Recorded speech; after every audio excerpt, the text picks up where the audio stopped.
Vaniyamkulam convention പെന്തക്കോസ്തിന്റെ തനിമയിൽ ആത്മശക്തിയുടെ നിറവോടെ ദൈവത്താൽ നടത്തപ്പെടുന്ന church of God gospel സെന്ററിന്റെ ആഭിമുഖ്യത്തിൽ ഏപ്രിൽ 6 മുതൽ 12 വരെ വാണിയംകുളം അവിൽമിൽ റോഡിന് സമീപം നടക്കുന്നു. ദേവദാസന്മാരായ ജി രാജു, ജെയ്സ് പാണ്ടനാട്, ലിബിൻ കാക്കനാട്, ബിനു പൗലോസ്, ബൈജു തിരുവനന്തപുരം, സുനി ഐക്കാട്, കെ രഞ്ജിത്ത്, ബാബു ചെറിയാൻ എന്നിവർ വചന പ്രഘോഷണം നടത്തുന്നു. ഓൾമൈറ്റി വർഷിപ്പ് ടീമിനൊപ്പം സംഗീത സാന്ദ്രമായ ആരാധനയും രോഗികൾക്കായി പ്രത്യേക പ്രാർത്ഥനകളും ഈ മഹായോഗത്തിന്റെ സവിശേഷതയാണ്. ആത്മീയ ഉണർവിന്റെ ഈ വചന വിരുന്നിലേക്ക് ഏവരെയും സ്വാഗതം ചെയ്യുന്നു.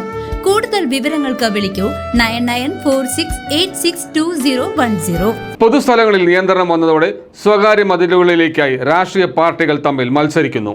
ചേലക്കര നിയോജക മണ്ഡലത്തിലെ ഉപതെരഞ്ഞെടുപ്പ് ആവേശം കൊടുമുടിയിൽ നിൽക്കെ പ്രചരണത്തിനായി മതിലുകൾ തേടി നെട്ടോട്ടമോടുകയാണ് രാഷ്ട്രീയ പാർട്ടികൾ. പൊതുസ്ഥലങ്ങളിൽ സ്ഥാനാർത്ഥികളുടെ പേരോ ചിഹ്നമോ പതിപ്പിക്കരുതെന്ന തിരഞ്ഞെടുപ്പ് കമ്മീഷന്റെ കർശന നിർദ്ദേശമാണ് പാർട്ടികളെ സ്വകാര്യ വ്യക്തികളുടെ മതിലുകൾ തേടാൻ പ്രേരിപ്പിക്കുന്നത്. എന്നാൽ കഴിഞ്ഞ തിരഞ്ഞെടുപ്പുകളിൽ എഴുതിയ വാചകങ്ങൾ തിരഞ്ഞെടുപ്പ് കഴിഞ്ഞിട്ടും മായ്ച്ചു കളയാത്തതിൽ പ്രതിഷേധിച്ച് പല വീട്ടുടമകളും ഇത്തവണ മതിലുകൾ വിട്ടുനൽകാൻ തയ്യാറാകുന്നില്ല.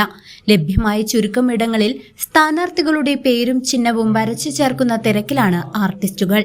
ചെറുതുരുത്തിയിൽ LDF സ്ഥാനാർത്ഥി യുവാർ പ്രദീപിന് വേണ്ടി ചിഹ്നവും പേരും ചുവരുകളിൽ പകർത്തുന്ന തിരക്കിലാണ് കലാകാരന്മാർ.